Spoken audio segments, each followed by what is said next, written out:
week it's been retirements, ACLs, lung issues, and just a week out from finals. We have got a lot to talk about in this week's edition of the Weekly Pivot, and it's all thanks to Bloom's the Chemist, your first call pharmacy professionals. And Sharni Layton, let me start the show today. Welcome, firstly. Thank you, it's good to be here. You are looking dangerous, sister. Seriously dangerous. Thank you. I went with a bit of the rock star today, but you know what? My theory in netball playing was always look good, feel good, play good. So I thought, why not here as well?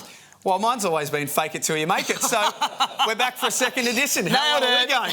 We're back. Let's jump straight into the ladder as it looks. We've got a lot to talk about, and this ladder, all important, particularly after a couple of results from the weekend just gone. Absolutely. The Firebirds getting their first win for the season, Jack. However, unfortunate for them, they're not climbing any higher than 8th this year. The upset of the week was definitely Magpies taking on the Swifts, but down in Tasmania, that is the Magpies' spiritual home. They're yet to lose there since this competition has come in. So, well done to the Magpies. The Swifts, though, I think they're a little bit complacent. Were they? Yeah, because they've locked in second spot no matter what now. So, I just don't think they took the Magpies seriously enough coming into that game. But, you know, not underrating the Magpies. They had a phenomenal performance, and the Giants really putting their foot down to beat the Thunderbirds, to get all of their bonus points, to make sure that they were locking in that 4th spot after seeing the Magpies win. So there was a lot of drama over the weekend, Jack. And the Lightning, top of the table, Shans. That's the other big talking point of the weekend. Minor premierships. Who would have thought that they would be there? They lost Caitlin Bassett, Jiva Mentor, and now they're still top of the ladder heading into finals. They're flying. They are flying at the moment. This weekend's games, we've spoken about it, all important, but some all-important team news as we lead up to the weekend as well, with players that, unfortunately, for different reasons, won't be there. And we start with Kelsey Brown, a heartbreaker for the Magpies. As good as what they were in Tasmania, they're now going to be out without their little star for the rest of the year. Oh, and it was just heartbreaking. I was courtside, Jack, and to see her go down after her sister, Maddie Brown, did her knee at the start of the year, it was absolutely devastating. But the thing that upsets me most about this is, with her coming back from World Cup, them not getting much of a break, it was more of a, not an if, but a when someone was going to hurt themselves. And unfortunately, for Magpies, it was Kelsey Brown. This wasn't the only ACL of the weekend, though. Unfortunately for the Thunderbirds, one of their young stars, Sasha Glasgow, also getting seriously injured. And this is devastating for Sasha because she's really stepped up this year and putting her hand up to say, I can be Australia's next shooter. Going down, she's going to have a lot of rehab to do in the off-season. I guess it's not as bad considering she's only got one game left, but still heartbreaking for her, and it's always a long road back from recovery. And then there's Courtney Bruce, the star goalkeeper of the West Coast Fever and another Australian diamond, who can't travel this weekend because of an issue with her lungs. Absolutely. And so once again, getting run down after the World Cup, having the last 2 weeks off, which is really upsetting for her. But, you know, player welfare needs to be at the front of mind as these girls are coming back and recovering from either physical or health issues. And Helen Housby, lastly, all-important player for the Swifts inside the circle going into finals. She's missed a fair bit of game time now. They really need her back this week. They absolutely do. Although they will get the second chance heading into finals, they need Helen Housby back just to get that touch back before they get into those games. Because if you can win that first game in finals and head straight into the grand final, it is a massive advantage for your team.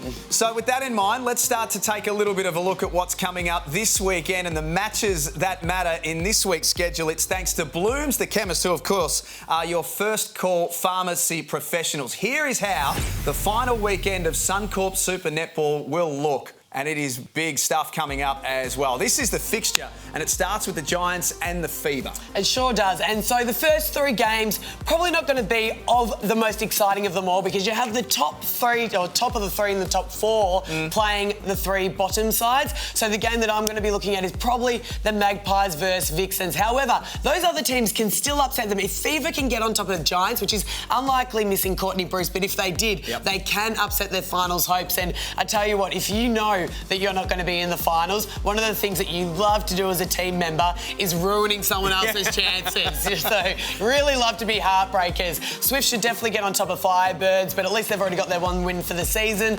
And Lightning, Thunderbirds, let's just hope the Thunderbirds can give Lightning a really good run for their money. Yeah, I think they will. And that Magpies-Vixens game, as you mentioned, what a way to finish off the round and finish off the year, and we'll have a pretty clear idea of what it all looks like. Of course, you can watch all of the matches on Nine's Wide World of Sports and also Telstra TV as well, and we thank them for their involvement in the show this week. week. Shans, let's keep moving. Let's find out what's trending and what's on your mind for this week, please. So what's trending for me this week is Nolene Taurua's announcement. So she's announced her...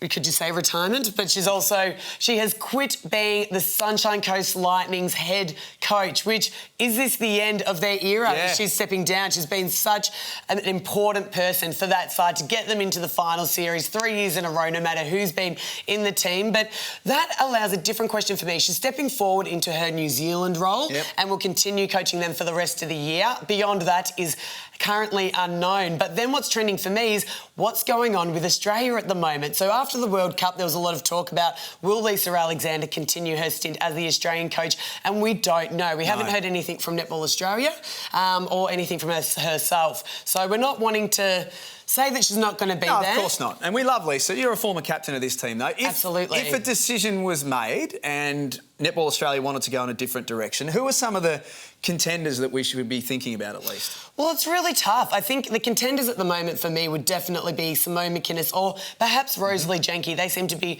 two of the more experienced people that would want to take on that role. There's Julie Fitzgerald, who's coaching the Giants at the moment. And doing a very good job. Doing a very good job, but I don't know. She's been assistant coach for the Diamonds before. Whether she wants to get herself back into that role, I don't think so. And then you've got Rob Wright and Stacey Marinkovic as well. So there are a few options there in Australia at the moment, but I think the depth and experience that Australia has at the moment isn't what it has previously had, and so it's going to be interesting seeing how it's going to look moving forward. Now, I know that what's trending is your segment, but I want to bring something to the table today, if that's okay. Yes, absolutely. We've only been going 2 weeks on this show, but we think that we've discovered our show's spirit animal. It's Chelsea Pitman from the Thunderbirds. We featured one of her speeches last week from a timeout. She's done it again. And we play possession and we'll be okay with ball in hand. They know I don't want to shoot. You guys know I don't want to shoot, but I will do my best. Yep. So let's enjoy it while I'm 140 left. T-Bars up to 1, 2, 3, T-Bars. It would be fair to say she didn't want to spend much time inside the circle.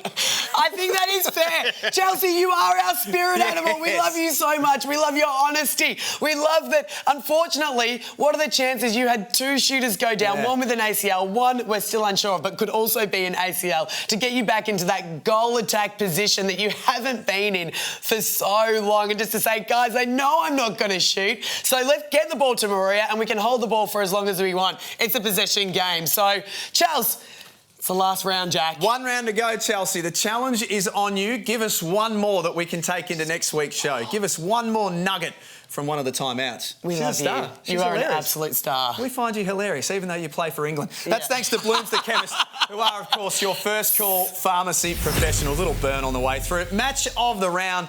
I think this one's pretty obvious, Sharni. The game that is going to matter the most as far as the top 4 looks like. Absolutely. We touched on this earlier. It is going to be the Magpies versus the Vixens on Sunday. The Magpies have to win. Not only do they have to win the game, they have to win every single quarter to be able to get their bonus points up enough if they're going to have an opportunity to take over the Giants in that 4th position. Still not guaranteed, but I think the matchups for me are probably going to be the goal attack, goal defence positions for both sides. So April Branley, if she can shut down Tegan Phillip and that goal circle, which is what Lightning managed to do on the weekend, is going to help them out massively. They did beat them earlier in the year, but as we mentioned, we are going to be missing, as if I'm still a Magpie, the Magpies are going to be missing Kelsey Brown in that position, but Kimi Orapoi has stepped into that role and been really calm for such a young player. So it's going to be a sellout. There's only, I think, less than 1,000 tickets left. So Melbourne, get around the game. It's going to be huge. And can the Magpies make the finals is the question on everybody's lips. Brilliant finish to Suncorp Super Netball for the weekend. It's all thanks to Blooms the Chemist, your first call pharmacy professionals.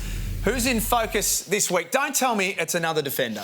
No, I decided to go against a defender this week. And this was just to give a bit of hope to a purple side, because my player in focus this week is Gretel Tippett. Yes. And the reason being, although they've had a really tough season, Gretel has played out of her skin. In the few of the first rounds this year, she was shooting at 100%. She got 100 goals in a row throughout the games without even missing. And so, although her team hasn't been able to step up, she has, as a player, been there for them through thick and thin. She's played with Romelda, but when Romelda was injured, you know, she was able to step up and be that player that the team could look to and really rely on. And she was a huge part of the Firebirds getting their first win against the Fever on the weekend. So well done, Gretel. Well done on a phenomenal season for yourself. You stood up at World Cup as well, so we're very proud of you, and all the best coming into your last game this weekend. And more layups.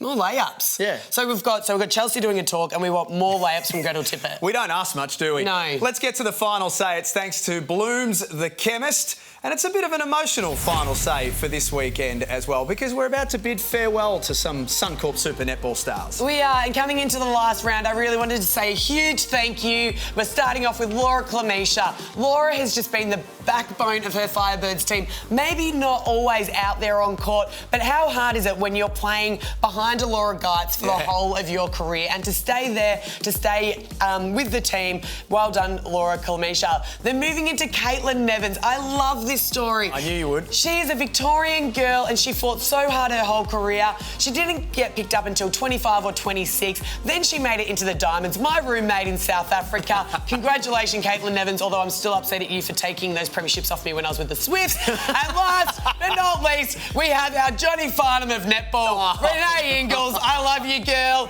But, you know, I was there in Adelaide when she had her first huge farewell. But to come back after having kids, flying back and forth from the USA, you're fit, phenomenal. You're one of the best wing defences in the league at the moment. So congratulations to you for stepping out in your best form. But it is about time that your family gets all of you, and they're so lucky to have you. We will miss you a lot, but I'm sure we'll see you around. She's a legend, Renee Ingles. So are you, Sharni. That's us done and dusted. How quick did that go?